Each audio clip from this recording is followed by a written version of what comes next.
5 seconds. Friends, I am very happy to be here this evening and lay the foundation stone of the National Institute of Education. It is the beginning of a large expansion which we are thinking. The problems facing our generation are different from those which confronted earlier generations, and we have to rethink the fundamentals of our educational structure if we are to cope with the problems which are now facing us. When independence was attained, it was our desire that our men and women should be able to lead happy, healthy, and useful lives. The three obstacles which stand in the way of that kind of national development are ignorance, disease, and poverty. Of these, the major obstacle is ignorance. If we are able to remove ignorance from men's minds, their poverty also will diminish, their disease also will be eliminated. That is very essential.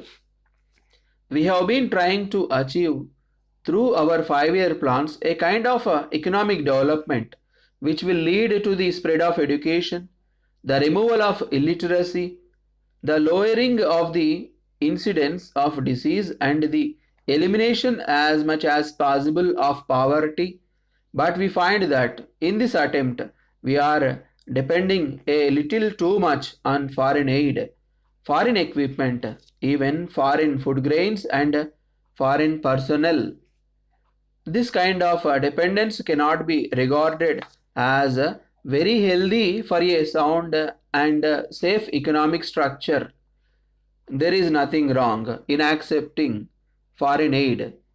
The world is an interdependent one, and advanced societies owe a responsibility to the less advanced ones for making them grow up because of widespread illiteracy, poverty, etc.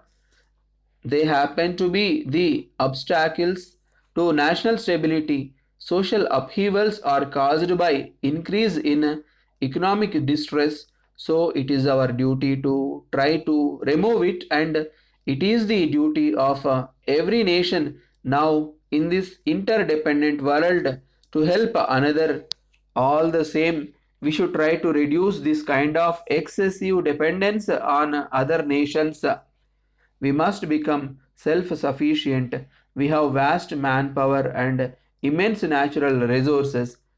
What is it then that prevents us from climbing to the heights of glory, comfort, and prosperity which other nations have achieved by dint of hard work and education?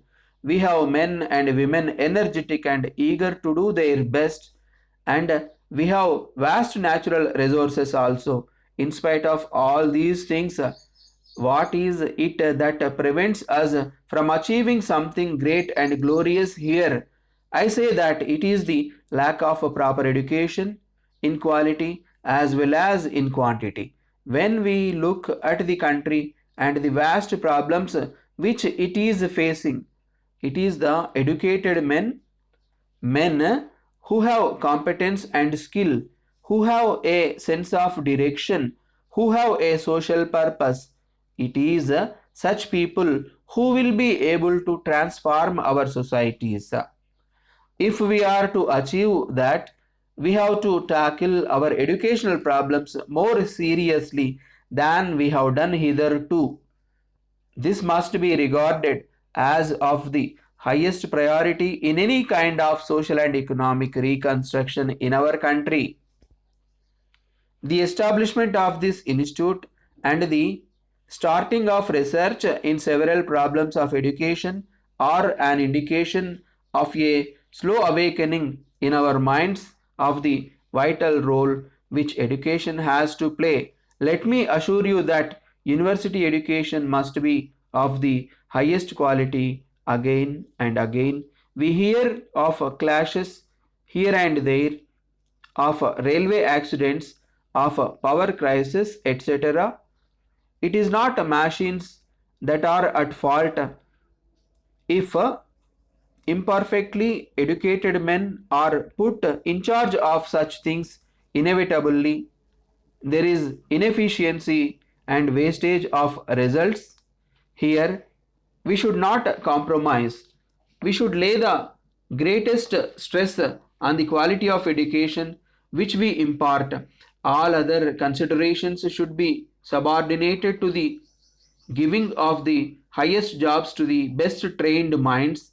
If you compromise there, the result will be disastrous, as we are noticing day by day.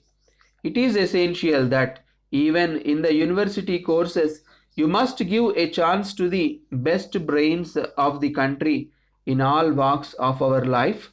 Such brains are necessary, so do not tamper with quality, do not lower the standards of education. These are very essential if we are to make any kind of progress. The more important thing referred to was social education, the function of the teacher of vital importance. He must be a committed man, committed to faith in the future of man, in the future of humanity, in the future of this country and the world. He must work with this implicit confidence in the power which it has and by which it can cleanse and purify itself. Unless he has faith in that, he will never be able to advance higher. It is my hope and my earnest desire that this institute will grow and spread its message throughout the country until we feel that we are the nationals of the country and that we have a national system of education. Dear sir, I am in receipt of your letter dated 10th of last month enquiring the details regarding our scheme of own your home. I thank you very much for the same. I am sorry that I could not write to you early since I was out of station for some time during last month. I am very happy to furnish all the details about this scheme as desired by you.